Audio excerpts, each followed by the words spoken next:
Salmo 119, verso 162, para começarmos a palavra desta noite. Diz assim o versículo 162: Alegro-me nas tuas promessas, como quem acha grandes despojos. Eu vou repetir: alegro-me nas tuas promessas, como quem acha grandes despojos, ou grandes tesouros, vamos assim dizer. Amado Deus e amado Pai, Senhor, nós suplicamos que o Teu Espírito Santo venha operar mais esse milagre, Pai. Toda vez, ó Deus, que a Tua palavra é aberta para que um pastor ou um ministro da palavra pregue, ó Deus, um milagre está acontecendo ali, Pai. Um milagre onde vidas serão fortalecidas, um milagre onde vidas serão salvas, um milagre onde vidas serão despertadas e avivadas. Então me usa, Senhor, como instrumento Teu, Pai, para que a Tua palavra alcance cada coração aqui nesta noite. E prepara, Senhor, cada coração para que seja uma boa terra, recebendo a Tua palavra. No nome santo de Jesus, amém e amém. Os irmãos podem assentar.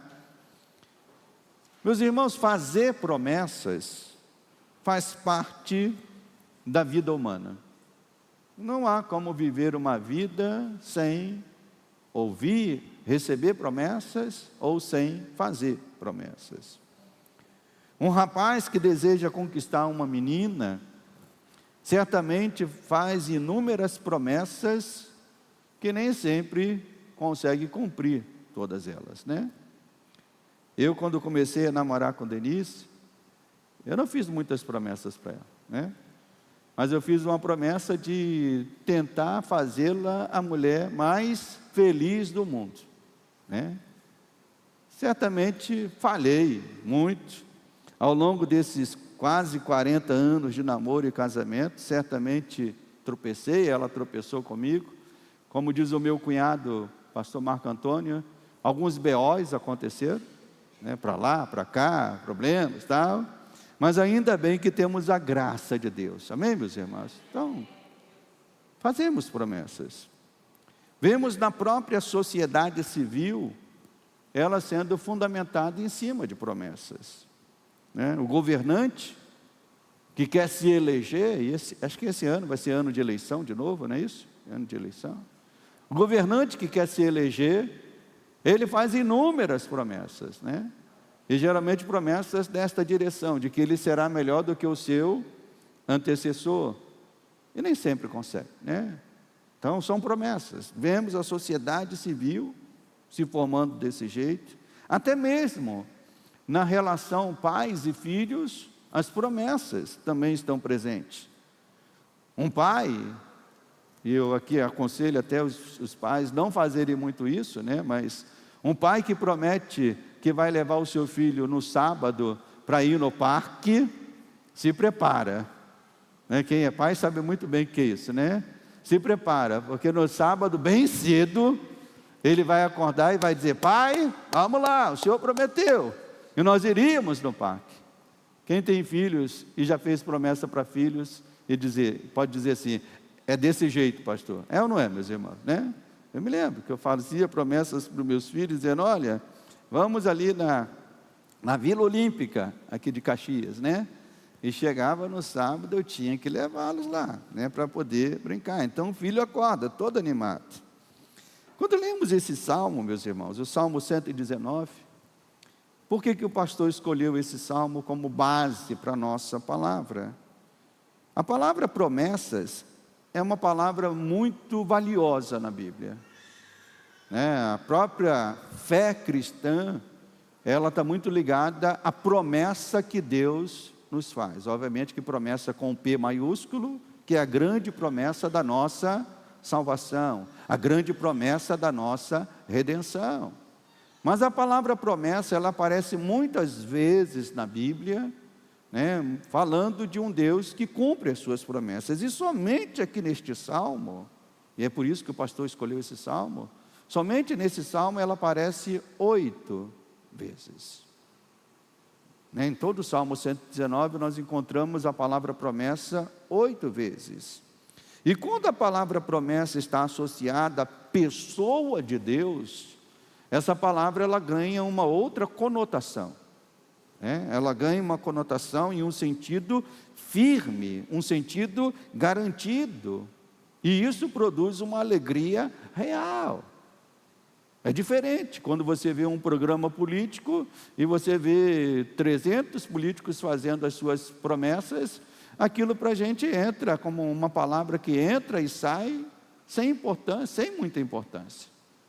Mas em se tratando de Deus, a palavra promessa ganha uma outra conotação. Ela é uma promessa firme, ela é uma promessa real e ela é uma promessa que traz alegria. Tanto que o salmista, ele faz essa declaração no verso 162, né? Quando ele diz, né? Alegro-me nas tuas promessas. E ele diz, me alegro como quem acha um grande tesouro, como quem acha grandes despojos. Então o salmista traz aqui, né, uma declaração tão expressiva. E no sentido humano, meus irmãos, parece que essa declaração não faz muito sentido, né? Quando nós levamos para o texto bíblico aquilo que é o sentimento humano, parece que essa declaração não tem tanto sentido, né? Pois promessas, nós temos na nossa mente que promessas não são coisas reais, podem ou não acontecer, não é isso? Quando alguém te faz uma promessa, humanamente falando, por mais que essa pessoa tenha boa intenção de cumprir essas promessas, o que pode acontecer é que um imprevisto pode surgir, e por mais que ele tenha boa intenção, essa promessa não se cumprir. Então, se levarmos isso para Deus, a gente fala assim, mas o salmista se alegrou tanto. Promessas são coisas que podem ou não acontecer. Mas em se tratando de Deus, irmãos, o salmista tinha tanta confiança que essas promessas iriam acontecer, que ele se alegrava, e aqui eu volto à imagem de uma criança, né, que pula, que salta, que se alegra, quando o pai diz assim, vou fazer isso por você. E nós como cristãos temos que nos alegrar com as promessas de Deus, temos que nos alegrar. Então a comparação da alegria do salmista é com alguém que encontra um grande tesouro, um despojo, e essa palavra despojo traz esse sentido, né? Despojo é o tesouro alcançado a partir de uma guerra. A partir de uma guerra, esse tesouro é conquistado. E aí a gente até pode ter um exemplo bem prático do nosso dia a dia, né? Nessa invasão que teve na Venezuela, certamente teve um aspecto político, certamente teve um aspecto social, mas também teve um aspecto econômico, né? De um grande tesouro que estava ali em jogo, né? As reservas de petróleo que poderiam ser manipuladas. Então, se tratando de guerras, o conquistar um tesouro faz parte. E a pergunta que eu faço aos irmãos nesta noite é: temos nos alegrado como deveríamos com as promessas que Deus nos faz na sua palavra? Você tem se alegrado com as promessas que Deus tem feito na palavra a respeito da tua vida e a respeito daquilo que você espera? E essas promessas, irmãos, elas são como notas promissórias assinadas pelo próprio Deus. Quem já fez um negócio, né, especialmente a compra de um imóvel, a compra de um terreno, né? Quem aqui já assinou notas promissórias que deveria pagar? Eu já assinei. Quem já recebeu notas promissórias que iria receber? Quem já teve essa experiência, né? Notas promissórias são um compromisso que alguém faz, e é por isso que vem esse nome, né? Notas promissórias, são promessas que alguém está fazendo dizendo, eu vou pagar por isso. Então, as promessas de Deus são notas promissórias assinadas pelo próprio Deus. Como disse um grande pregador inglês chamado Charles Spurgeon, né, ele usando essa imagem de notas promissórias, ele diz que nós podemos ir no banco da fé com essas notas promissórias e dizer: opa, eu tenho uma nota promissória aqui assinada pelo próprio Deus, eu vim sacar, eu vim receber essa nota promissória. Então você que entrou aqui nesta noite, saiba que Deus já, através da sua palavra, Ele nos oferece essas notas promissórias. Ele nos oferece essas promessas para que nós possamos resgatá-las perante eles. Promessas relacionadas a tantas coisas. Por exemplo, promessas relacionadas à nossa família e nossos casamentos. Quem crê que Deus tem promessas para a nossa família, para nossos casamentos, né? Então você que entrou aqui nesta noite, né, trazendo alguma situação que esteja perturbando a sua vida, tirando a sua paz familiar, entenda, há promessas de Deus na palavra, e uma delas está lá no Salmo 128, quando o próprio salmista diz, né, que a casa dele seria, e o salmista diz, né, tu dissestes que a minha esposa seria como a videira frutífera, e os meus filhos seriam como rebentos da oliveira, né, a nossa mesa. Então o Salmo 128 traz essa imagem de uma família abençoada, de uma esposa abençoada, de filhos abençoados. E obviamente que a linguagem bíblica, ela usa o sentido de uma mulher como a videira e filhos como rebentos, porque a visão era uma visão muito agrícola naquela época. Mas isso traz o sentido de bênçãos. Então nós temos na palavra de Deus o próprio Deus dizendo que quer abençoar a nossa família. Temos promessas de Deus relacionadas à nossa subsistência. Você que entrou aqui também preocupado com aquilo que vai comer, com aquilo que vai vestir, o que a palavra de Deus nos diz, né? Que o próprio Deus irá suprir as nossas necessidades se nós tomarmos a atitude de colocarmos Ele em primeiro lugar. Não é isso que diz a palavra? Buscai o seu reino, né? E estas coisas serão acrescentadas. Então a pergunta que eu faço aos irmãos é: temos feito isso? Temos confiado nessas promessas? Temos nos alegrado com essa palavra? Então você que entrou aqui talvez desanimado e abatido, saiba que Deus te trouxe aqui nesta noite exatamente para isso, para dizer: eu tenho promessas para a tua vida, e eu quero que você se alegre nestas promessas que Ele tem feito para cada um de nós. Então faz todo sentido a declaração do salmista, e ele se alegrava com as promessas, e obviamente que se ele se alegrava com as promessas, na realização das promessas, a alegria dele seria o quê, meus irmãos? Ainda maior. Então o cristão não é aquele que tem que se alegrar só quando as coisas acontecem. O cristão, segundo o texto bíblico, tem que se alegrar já com as promessas, porque as promessas já são palavras firmes do Senhor. Mas para quem são estas promessas? Será que as promessas de Deus são promessas indiscriminadas, dadas a qualquer pessoa? Será que elas se aplicam a todas as pessoas? E eu digo que certamente que não. Certamente que não. Há um grupo de pessoas que não se importam com Deus, que não se importam com a sua palavra, e por conta disso, ficam de fora das preciosas promessas de Deus. Não significa que essas pessoas não são abençoadas por Deus, são abençoadas, porque a Bíblia diz que Deus abençoa tanto o justo como o injusto. Deus faz vir o sol sobre bons e pessoas que são ruins, mas as promessas preciosas de Deus têm um destino certo, têm um alvo certo. Eu disse que neste salmo a palavra promessa aparece diversas vezes. Então agora vamos ver uma outra vez que ela aparece, lá no verso 38, Salmo 119, verso 38, veja aqui, veja o que diz aqui o Salmo, o verso 38 do Salmo 119, diz: confirma ao teu servo a tua promessa. E essa promessa feita para quem, meus irmãos? Feita para aqueles que te temem, para aqueles que confiam no Senhor, para aqueles que te temem.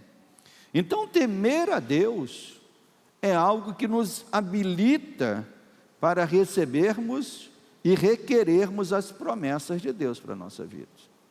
Então, alguém que quer as promessas de Deus na sua vida, para que ele se coloque numa posição habilitada para isso, ele tem que ser um homem que teme ao Senhor, um homem que viva debaixo do temor de Deus. E este temor não pode ser algo abstrato e verbal. E nós vemos exatamente isso. Pessoas querendo fazer do temor a Deus algo abstrato e verbal.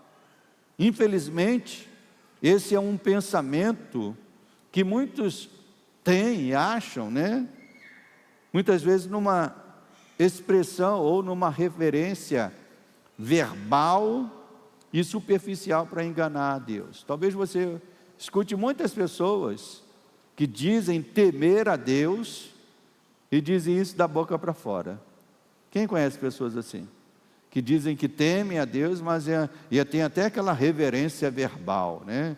Se a pessoa até se estufa o peito para poder dizer, né, o seguinte, diz assim: olha, eu tenho tanto apreço por Deus, eu tenho tanto apreço por tudo aquilo que a Bíblia diz. Mas essa pessoa que tem tanto apreço por Deus e pelo que a Bíblia diz, a última vez que ela veio à igreja, talvez já tenha uns 3 meses. E a última vez que ele viu uma Bíblia, foi uma Bíblia que fica aberta no painel do seu carro, para espantar os bandidos quando vêm. Será que bandido deixa de assaltar um carro só porque viu uma Bíblia aberta? Eu creio que não. E quando eu preparei esse esboço aqui, pior que eu passei num determinado lugar em que eu vi um carro bem com a Bíblia aberta. Então, os irmãos que são daqui, não precisa colocar a Bíblia aberta no teu carro. A Bíblia tem que estar aberta diante dos nossos olhos. A Bíblia tem que estar aberta diante do nosso coração. Mas tem pessoas que colocam a Bíblia aberta no carro achando que isso é um amuleto, uma proteção, né? Então há pessoas que têm esse tipo de reverência verbal, um temor abstrato, um temor verbal. Mas entenda que o ensinamento escriturístico mostra que quem teme a Deus toma atitudes. O temor a Deus não é uma coisa verbal. O temor a Deus nos faz agir. O temor a Deus nos faz ter ações, atitudes que demonstram isso. Se você for procurar na Bíblia, você vai encontrar o temor a Deus associado àquela pessoa que foge dos laços de morte. Quem teme a Deus foge dos laços de morte. Que laços são esses? São os vícios, são os adultérios, a fornicação, a mentira. Você vai encontrar na Bíblia o temor a Deus associado à sabedoria, né? A Bíblia diz, né, que o temor a Deus é o princípio da sabedoria. Então, um homem que teme a Deus, ele tem sabedoria para viver a sua vida. Ele tem sabedoria para fazer as suas escolhas. Também encontramos na Bíblia o temor a Deus associado ao servir a Deus. Então, quem teme a Deus tem prazer em servir a Deus. Está na casa do Senhor, está adorando. Então, temor a Deus, meus irmãos, é algo concreto, é algo real, é algo que pode ser visto na vida de uma pessoa. Todos nós conhecemos muito bem um homem, uma mulher que teme a Deus. A vida dele é diferente. A forma dele falar é diferente. As escolhas dele ou dela são diferentes. Então, o temor a Deus pode ser resumido da seguinte maneira: é um sentimento de amar tanto, tanto, tanto a Deus, que este amor nos faz buscar vivermos uma vida que não ofenda a Deus. Então, temor a Deus não é medo de Deus. Temor a Deus é ter medo de ofender a Deus. É uma reverência tão grande, né, como um filho que ama tanto o seu pai, que tem o prazer de fazer tudo aquilo que agrada ao pai, de obedecer ao pai, de não causar tristeza ao pai, Então, temor a Deus traz esse sentido de alguém que ama tanto a Deus, de uma reverência que move os verdadeiros filhos de Deus para não fazerem aquilo que ofenda a Deus. Então, os filhos que agem assim, o Salmo 119, verso 38, mostra que as preciosas promessas de Deus são direcionadas para esta pessoa. Então, quem é o alvo das promessas preciosas de Deus? Os filhos e filhas que temem ao Senhor. E que promessas são essas, pastor? Que promessas são essas? As promessas preciosas de Deus são aquelas que envolvem as coisas mais excelentes da vida. Elas são preciosas não pelo valor monetário que ela possa ter, mas pelo valor eterno que ela traz. Elas não são preciosas pelos status que traz perante o mundo, mas elas são preciosas pelo status que nos traz perante o céu. Nós nos tornamos filhos, filhas do Senhor. Elas são preciosas porque são virtudes, são graças, são dons que só podemos receber de Deus. As promessas preciosas não vêm do pastor Josenildo, as promessas preciosas não vêm do bispo Weber, as promessas preciosas não vêm do bispo Walter, as promessas preciosas não vêm do seu pai, da sua mãe, as promessas preciosas vêm de Deus. É Ele que pode nos conceder. E certamente que nós poderíamos encontrar em toda a Bíblia diversas referências a estas promessas. A Bíblia de Gênesis a Apocalipse, você vai encontrar Deus fazendo promessas preciosas. Mas como eu disse, o Salmo 119, a palavra promessa aparece 8 vezes. Então nós não precisamos ir em outros textos, porque só no Salmo 119 nós já encontramos uma boa amostragem das promessas que Deus faz para nós. E a primeira delas, a primeira parte dessa amostragem de promessas está no verso 41. Verso 41, um pouquinho depois do verso 38, diz: venham também sobre mim as tuas misericórdias, Senhor, e a tua salvação. E o texto bíblico diz o quê? Segundo a tua promessa. Então, voltando à imagem aqui de Spurgeon, que ele falou que as promessas de Deus são notas promissórias que Deus nos dá. Então o salmista estava fazendo exatamente isso. Ele estava dizendo: Senhor, o Senhor prometeu que será um Deus misericordioso comigo. O Senhor prometeu que a tua salvação vai me alcançar. Então o salmista estava apresentando essa nota promissória e requerendo isso de Deus. E irmãos, eu diria que não há algo tão precioso como saber que as misericórdias do Senhor duram para sempre sobre a nossa vida. Quem pode dar um glória a Deus dizendo: Senhor, obrigado, porque as tuas misericórdias duram para sempre. Se a misericórdia do Senhor só durasse de segunda a sexta, coitado de nós. Ainda bem que elas duram para sempre. Como é bom saber que as misericórdias do Senhor são a causa para não sermos consumidos. Porque se não fosse pela misericórdia de Deus, nenhum de nós poderíamos estar aqui.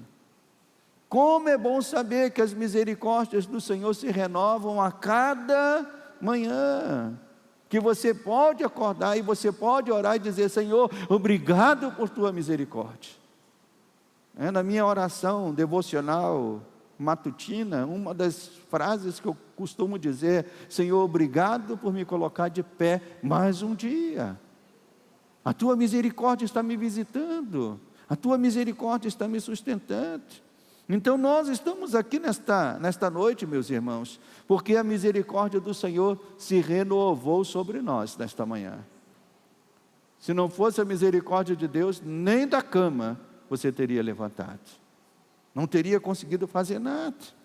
Então nós temos aqui esta comprovação da promessa de Deus voltada para a misericórdia. Ainda no Salmo 119, agora no verso 154, nós encontramos mais um exemplo da promessa de Deus. Verso 154 diz: defende a minha causa e liberta-me e vivifica-me, segundo o que, meus irmãos? A tua promessa. O salmista nos mostra aqui, e ele estava requerendo de Deus, dizendo: Senhor, Tu és aquele que defende a minha causa. Eu tenho o hábito de assistir noticiários. Assistir noticiário é coisa de gente velha. É ou não é? Não? Quem assiste noticiário aí? Só quem já passou dos 50 já, né? Mas eu gosto de assistir noticiário, né? Mas a gente assiste noticiário e a mesma coisa sempre, né? Mesma coisa sempre. Eles sempre mostram pessoas, grupos, povos, pleiteando as suas causas. Um Brasil livre de corrupção. Um Brasil livre de ditadura. Uma Venezuela com Maduro. Uma Venezuela sem Maduro. Um Rio mais seguro. Menos impostos. E são tantas coisas. Podemos dizer que os povos, as pessoas, têm muitas causas pelas quais elas estão lutando, elas estão pleiteando.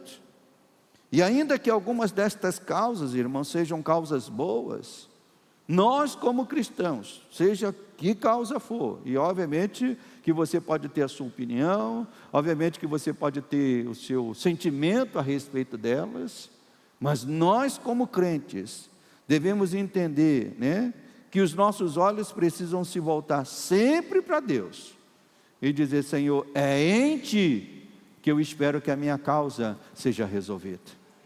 É por Ti, Senhor, que eu espero que a minha causa seja resolvida.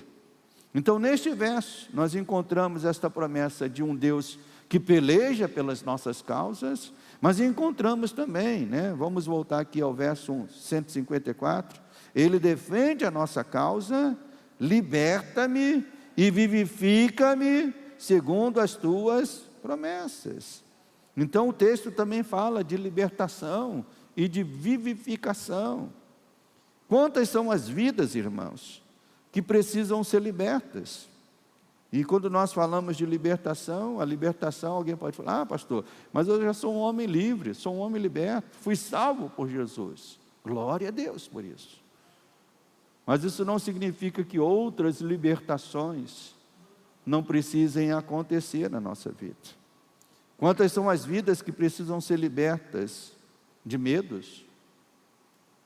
Precisam ser libertas de sentimentos ruins, de hábitos que não conseguem vencer.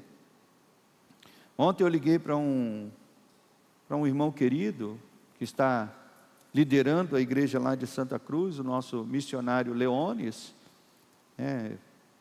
Quando eu vim para cá pastorear a igreja da Vila São Luís, e hoje faz 1 ano e 5 meses que eu estou pastoreando aqui a igreja da Vila São Luís, seguindo a orientação do bispo Walter.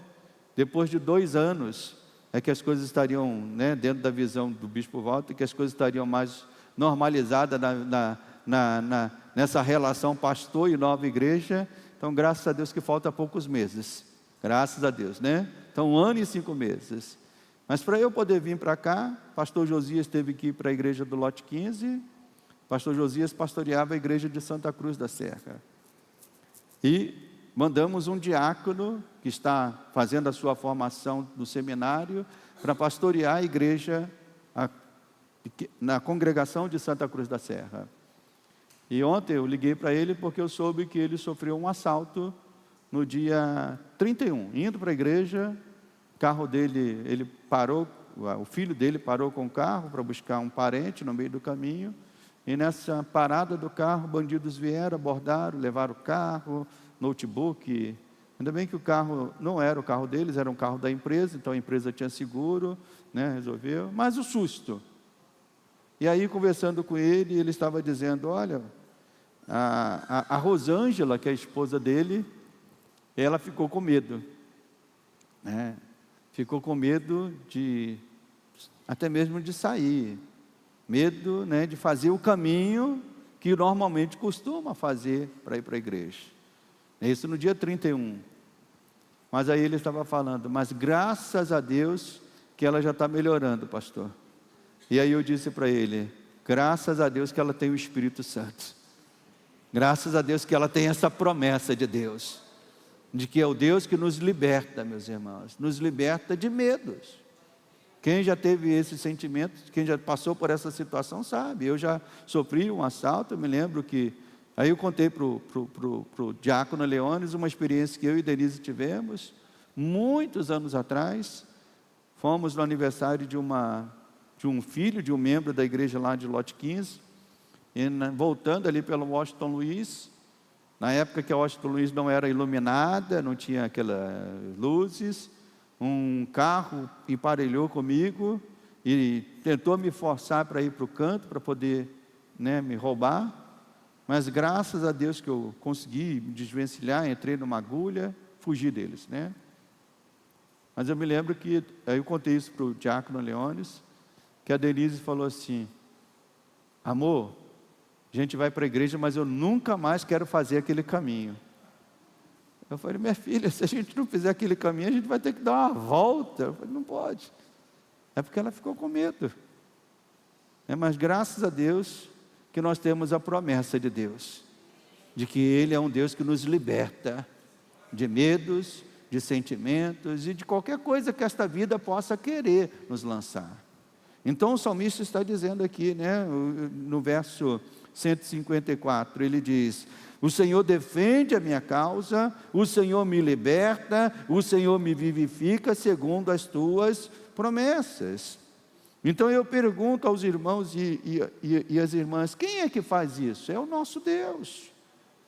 Então tantas vezes você pode ter passado por situações assim, mas graças ao Senhor que Ele te libertou do teu medo, Ele te libertou, né, desses sentimentos, e agora você está, né, apto para continuar e prosseguir. Então seja qual for o medo, meus irmãos, saiba que você é um servo, você é uma serva do Senhor, e há uma nota promissória assinada por Deus, dizendo, eu sou aquele que te liberta. Eu sou aquele que te restaura. Eu sou aquele que te vivifica. E o salmista foi diante de Deus e dizendo, Senhor, o Senhor fez uma promessa, que o Senhor defenderá a minha causa, que o Senhor me libertará, que o Senhor me vivificará. Então ele foi com esta nota promissória, e eu digo aos irmãos nesta noite, que você pode pegar essa nota promissória, e apresentá-la perante Deus também.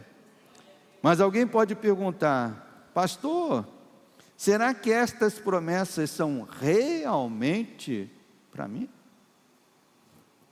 Como posso ter a certeza, pastor, que estas promessas que estão na palavra de Deus são promessas, né, que eu posso recebê-las?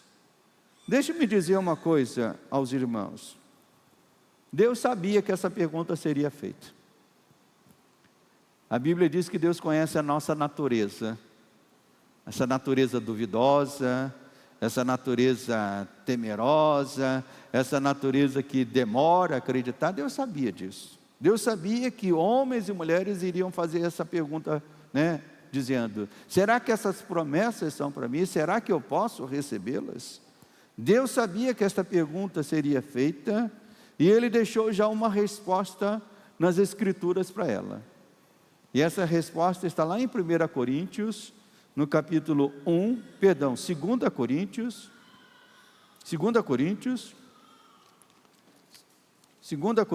capítulo 1, abra comigo.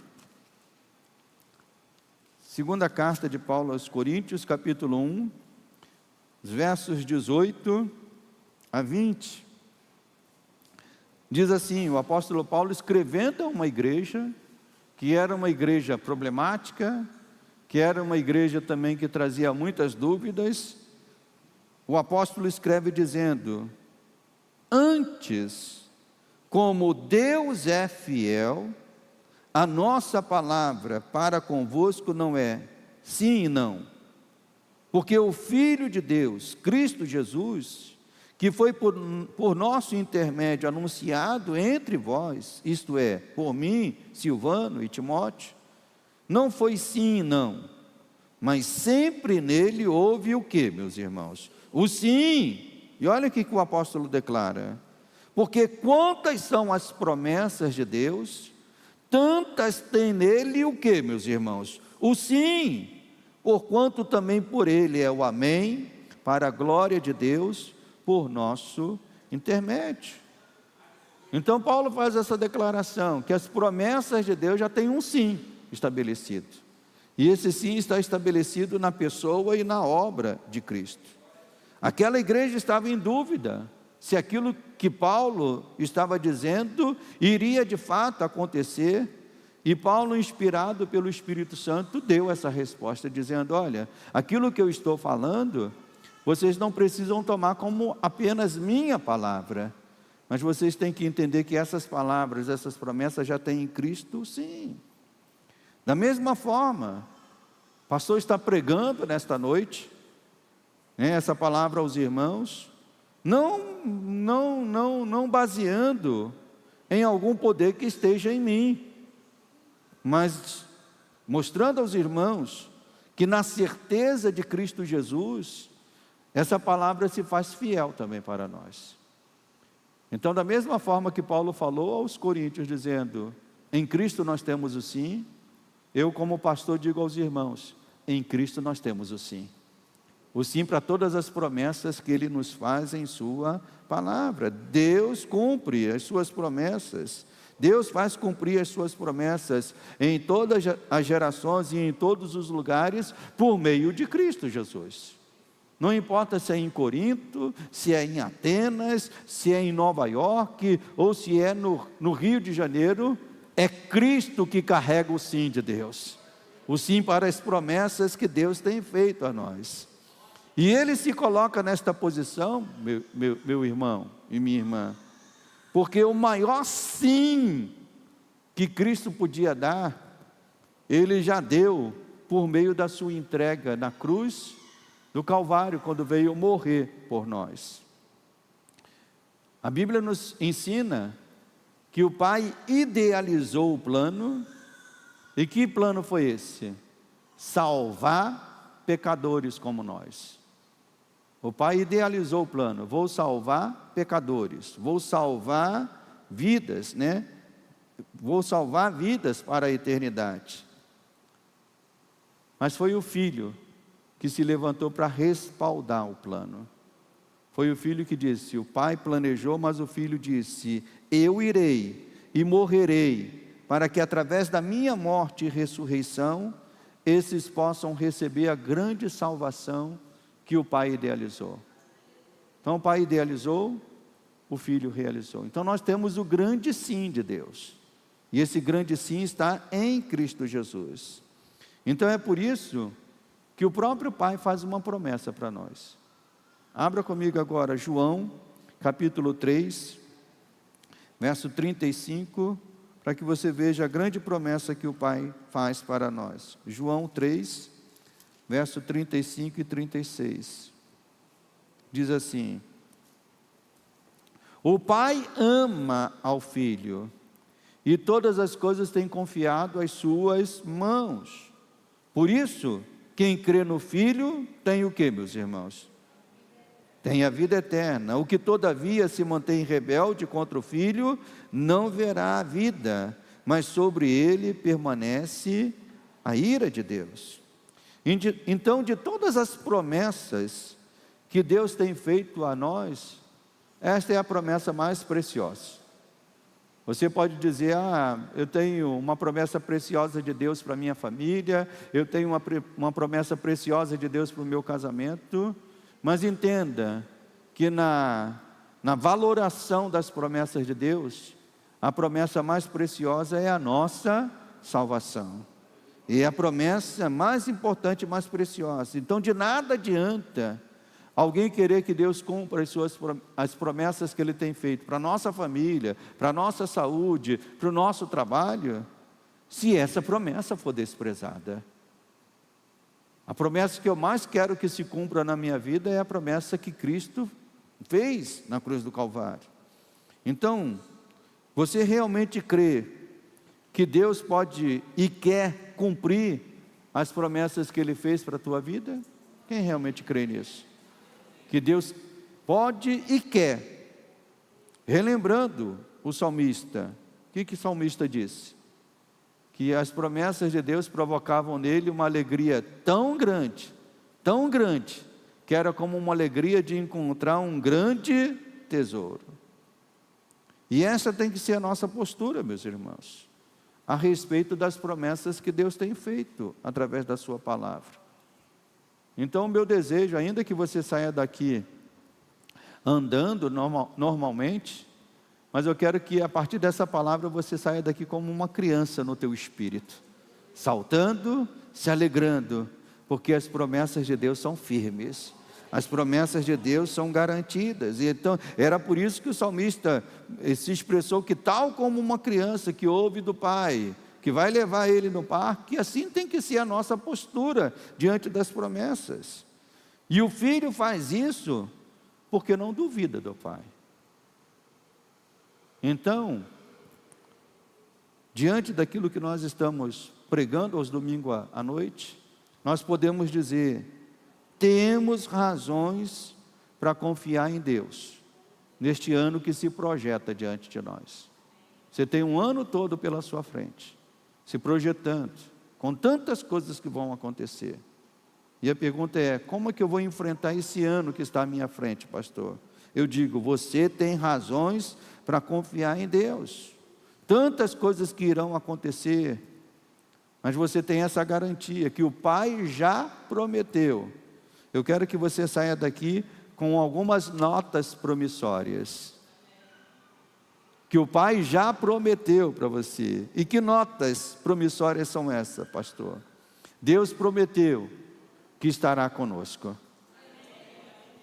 Deus prometeu que defenderá a nossa causa. E quando a Bíblia diz que defenderá a nossa causa, em outra linguagem a gente pode dizer: Ele vai pelejar por nós. Não é isso que diz a palavra? Josafá disse, Ele é o Deus que peleja por nós. Então nós temos esta garantia. Nós temos a garantia, nós temos a nota promissória, a promessa de que Ele derramará a sua graça e misericórdia sobre nós. Ainda que você tropece, ainda que você falhe, e eu digo, não tenha a expectativa de que você vai passar esse ano inteiro sem falhar, porque nós somos falhos, mas nós temos uma promessa garantida: a graça de Deus vai nos visitar, a misericórdia de Deus vai se renovar. Nós temos a promessa que Ele nos libertará dos nossos medos, das dúvidas que surgirão. Então temos muitas promessas de Deus para enfrentarmos esse ano de 2026. E a pergunta que eu faço aos irmãos e irmãs é: o que mais você precisa para prosseguir? Eu não preciso de mais nada. Estou aqui com a irmã Rosângela. Eu não preciso de mais nada. As promessas de Deus, para mim, já são seguras. As promessas de Deus, para mim, já são garantias. As promessas de Deus, para mim, já são notas promissórias. Então, se você entrou aqui duvidando que Deus realmente quer cumprir as promessas dEle em sua vida, eu te convido nesta noite, à luz da palavra de Deus, de se arrepender perante o Senhor e dizer: Senhor, me faz como uma criança novamente, que se alegra e se anima com o Senhor. A Bíblia usa muito essa imagem, O próprio Jesus usou essa imagem, que nós precisávamos ser como crianças. Crianças que confiam. Crianças que acreditam, né? Obviamente que no sentido não da ingenuidade, mas no sentido da alegria e da confiança. Então Deus quer que isso seja a nossa realidade. Ainda que você saia por aquelas portas e uma realidade vai se apresentar para você dizendo: deixe lá na igreja tudo que o pastor pregou. Mas que você possa sair por aquelas portas dizendo, como o salmista: eu me alegro nas promessas de Deus. Eu salto com as promessas de Deus. Eu jubilo com as promessas de Deus. Então devemos nos lembrar que o sim de Deus para as suas promessas já está garantido. E esse sim para as promessas de Deus já foi dado a nós por meio de Cristo Jesus. Então não saia daqui sem se comprometer com isso. Se comprometer com o quê, pastor? Com duas coisas. Primeiro, se render a Cristo. Ter uma vida rendida a Cristo ao longo de 2026. Porque é nele que nós temos o sim de Deus. Fora dele, não tem sim. Fora dele, não tem as misericórdias de Deus. Fora dele, não tem as promessas preciosas de Deus. Mas nele, nós temos todo o sim de Deus garantido para nós. E não saia daqui também sem sentir isso que o salmista sentiu, de se alegrar com as promessas de Deus. Para que você possa ter esse 2026 diante de você dizendo: eu já tenho a minha razão para me alegrar e confiar. Eu sei que Deus é fiel e vai cumprir as suas promessas. Então vamos nos colocar de pé, meus irmãos, e vamos orar pedindo isso a Deus. Obviamente que quando o pastor prega essa palavra, é uma palavra que traz ânimo, que traz alegria, que traz força, mas você precisa orar para que essa palavra se torne real na tua vida ao longo deste ano. Como eu disse, você vai passar por aquelas portas e você vai entrar na tua casa e parece que tudo está igual. Você vai fazer novos exames e parece que tudo vai estar igual. Você vai ver a sua vida material e parece que tudo está igual. Mas não está tudo igual quando nós confiamos na promessa de Deus. Esse é o motivo da nossa alegria. O crente não se alegra apenas quando as coisas são resolvidas. O crente já se alegra na promessa.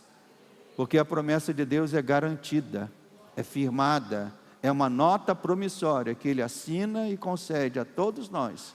E nós temos que fazer como o salmista, não é isso que a gente vê no Salmo 119? Ele apresentando a Deus a sua oração e dizendo todo o tempo: Senhor, o Senhor prometeu que ia derramar a sua misericórdia. O Senhor prometeu que ia pelejar, defender a minha causa. O Senhor prometeu. Então o salmista faz isso todo o tempo. E é isso que nós precisamos fazer. E vamos começar a fazer isso aqui, nesta noite, orando.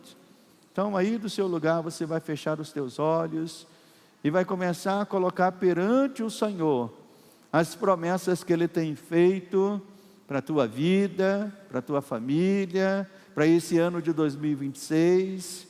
Tantas coisas que você deseja realizar, tantas coisas que você deseja alcançar. Mas que você nesta noite possa orar e dizer: Senhor, eu confio em Ti, meu Pai. Eu confio nas promessas que o Senhor tem feito. Eu confio nesta palavra que foi ministrada, Pai. E eu quero me alegrar como o salmista que disse: eu me alegro com Tuas promessas. Tal como alguém que encontra um grande tesouro, tal como alguém, ó Deus, que encontra uma grande vitória. Sim, Pai, nós nos alegramos como filhos e filhas do Senhor. Nós nos alegramos em saber que nós temos um Deus que cumpre a sua palavra, um Deus que não é homem para que minta, um Deus que não é filho do homem para que se arrependa, mas um Deus que tendo falado, um Deus que tendo, ó Deus, prometido, é um Deus que vai cumprir. Por isso eu oro, Senhor, pelos teus filhos e filhas que estão aqui nesta noite, Pessoas que começam este novo ano, Senhor, ó Deus, querendo ver uma família transformada, querendo ver um casamento restaurado, querendo ver uma família, ó Deus, fortalecida no Senhor, querendo ver parentes salvos no Senhor. Eu oro nesta noite, Pai, para que esta promessa se cumpra na vida do teu servo. E ele não tenha dúvida, ela não tenha dúvida, que o Senhor deseja fazer isso, Pai. E por conta disso, meu Pai, ele esteja apresentando a Ti constantemente esta oração e dizendo: Senhor, cumpre a Tua promessa, restaura minha família, restaura meu casamento, salva o meu filho, salva minha filha, Senhor, restaura, me dê forças, me dê saúde. Sim, Senhor, são tantas as promessas do Senhor para nós. E nós queremos, ó Deus, tal como o salmista fez, apresentá-las a Ti nesta noite. E eu quero aproveitar essa palavra e ministrar sobre os irmãos que estão aqui. Eu quero convidar você que está aqui, que quer, neste ano de 2026, quer ver algumas promessas de Deus se cumprindo na sua vida. Quero convidar você a sair do seu lugar, vir aqui à frente, para que eu possa orar juntamente com os diáconos da igreja, para que eu possa orar sobre a tua vida, para que eu possa orar sobre a tua família, sobre o teu casamento, sobre a tua saúde, sobre a tua vida espiritual. Então, seja qual for o campo onde você deseja ver algumas promessas de Deus se cumpridas, eu te convido, saia do seu lugar, vem aqui à frente. Quero chamar aqui os diáconos, os obreiros que estão aqui, para ministrarmos sobre estas vidas, ministrarmos sobre estes irmãos. Você crê que o Deus que você serve é um Deus poderoso? Você crê que o Deus que você serve é um Deus que cumpre as suas promessas? Então, nós que estamos aqui, você que está aqui à frente, levante as tuas mãos para o alto. Vou pedir que a igreja esteja toda ela orando perante o Senhor. Vou pedir que os diáconos façam aqui, tipo um círculo envolvendo a igreja. Diácono Ângelo, vem aqui para a minha direita. Diácono Francisco, está onde? Aqui, vem aqui para a minha esquerda, Diácono Francisco. Aqui no degrau, aqui. Os obreiros podem ficar aí envolvendo o povo. Vamos fazer aqui um envolvimento sobre esses irmãos que estão aqui à frente. E você que está aí no seu lugar, estenda as suas mãos também sobre estas vidas, para abençoar. Vamos orar por estas vidas, vamos clamar por estes irmãos, vamos colocar os nossos pedidos perante o Senhor, nossos alvos perante o Senhor. Senhor, nosso Deus e nosso Pai, nós estendemos as nossas mãos, Senhor, perante o Senhor, perante o Teu altar, perante a Tua face. Nós fazemos aquilo que o salmista fez, Senhor. Ele se apresentou perante o Senhor e disse: Senhor, defende a minha causa. Ele se apresentou ao Senhor dizendo: me liberta, me vivifica, me restaura. Ele se apresentou ao Senhor e te pediu, Pai, que o Senhor pudesse cumprir as Tuas promessas.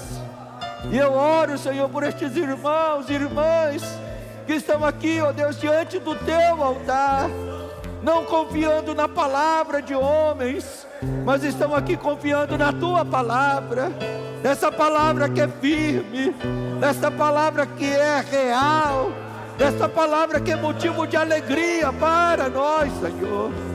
Então toma estas vidas que estão aqui à frente, vai restaurando famílias, vai restaurando casamentos, vai, ó Deus, salvando nossos familiares, vai trazendo de volta, Pai, aqueles que estão afastados, vai, Senhor, trazendo cura, milagres, maravilhas. Sim, Senhor, envolve a Tua igreja, envolve o Teu povo, Pai, e opera as Tuas maravilhas nestas vidas, que a Tua restauração, que o Teu fortalecimento venha sobre estas vidas, Pai, nos capacitando a enfrentar esse 2026, Senhor. Sim, nós temos razões para confiar de que esse ano, ainda que possam acontecer coisas difíceis, coisas desagradáveis, sim, Senhor, nós temos razões para confiar, porque Tu és um Deus que cumpre as Tuas promessas, e firmado nas Tuas promessas, nós podemos nos alegrar, nós podemos exaltar, nós podemos jubilar perante o Senhor. E a minha oração, Senhor, é esta: que cada um dos Teus filhos e filhas que entraram aqui nesta noite saiam daqui saltando, jubilando, se alegrando, porque as Tuas promessas é a razão nossa para isso. Sim, Pai, opera estas maravilhas na vida dos Teus filhos e filhas, no nome santo do Senhor. E aquele que se alegra nas promessas de Deus, vamos dar um louvor de palmas ao Senhor, vamos nos alegrar. Deixe sair da sua boca palavras de alegria, palavras de júbilo, dizendo: Senhor, obrigado, obrigado porque o Senhor é fiel nas promessas que o Senhor faz. Aleluia. Dê um abraço nesse irmão antes de você voltar para o seu lugar e diga para ele isso. Ele é o Deus que cumpre as suas promessas. E nós vamos finalizar esse culto cantando um louvor, não eu, mas os irmãos aqui. Diz: eu sei que sempre estás comigo. Vamos louvar a Deus enquanto você vai voltando para o seu lugar. Vamos cantar e declarar isso a Deus. Oh, aleluia. Eu sei que sempre estás comigo. Aleluia. Senhor, Glória a Deus. Aleluia. Eu sei, ó Deus. também sei Sim, ó Deus. que nada acontece Oh, aleluia. sem a tua vontade. Mas preciso aprender a confiar em ti. Mas preciso aprender a descansar em ti. Aleluia. Tu és o meu Senhor. Glória a Deus. Todas as coisas cooperam para o bem daqueles que te amam.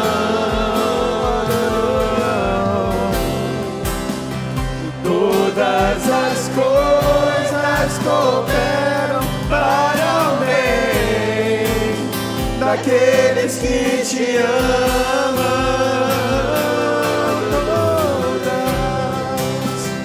Todas as coisas cooperam para o bem daqueles que te amam.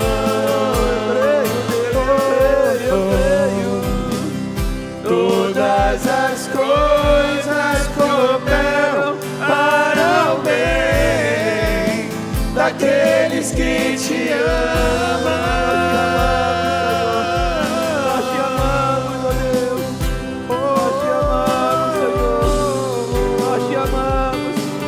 Declare o teu amor para com o Senhor.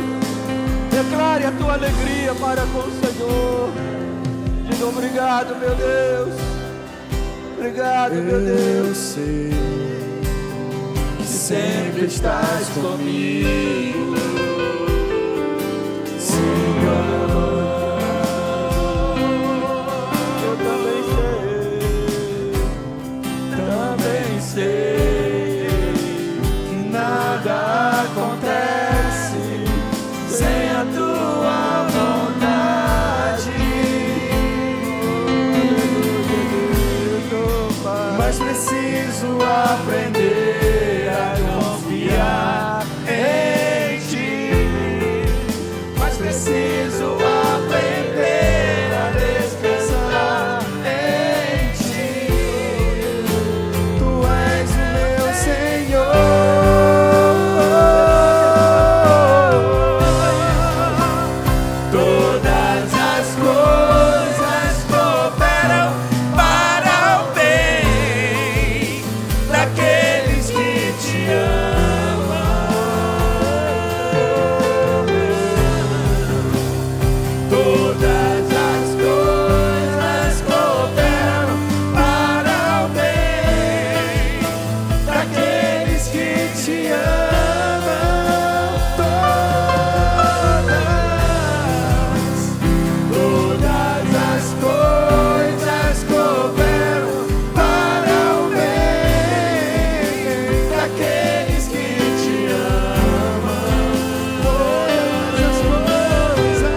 agradecer a Deus.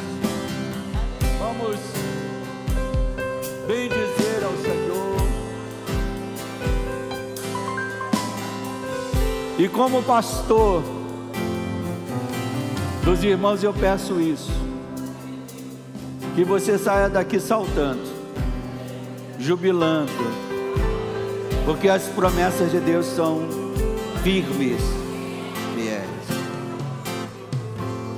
Ao chegar na tua casa, ao chegar nesta semana, tantas coisas que você vai ter que enfrentar, você possa dizer: eu tenho um Deus em que eu posso me alegrar nas suas promessas, confiar nelas, esperar nelas. Levante as suas mãos. Meu Deus e meu Pai amado, obrigado, Senhor, por este mover do Teu Espírito Santo entre nós. Primeiro, nos fortalecendo pela Sua palavra, nos fazendo lembrar, ó Deus, que as Tuas promessas são garantias que temos para viver nesta terra. E firmados nesta promessa, nós podemos prosseguir, se alegrar, ó Deus, e viver a nossa vida para a Tua glória. Senhor, não permitas que ninguém que tenha entrado aqui possa sair da mesma maneira, não, Senhor, mas possa sair daqui renovado, fortalecido e alegre, saltando, porque tem as promessas de Deus nas suas vidas. Por isso, Senhor, agora leva-nos debaixo da Tua proteção e graça, que o Teu amor, que a graça salvadora de Jesus e a presença maravilhosa do Espírito permaneça conosco desde agora e para todos sempre. Amém e amém. Que Deus abençoe a vida dos irmãos. Estaremos de volta aqui na quarta-feira, e você pode sair daqui cantando isso, né? Que todas as coisas cooperam. Todas as coisas cooperam para o bem daqueles que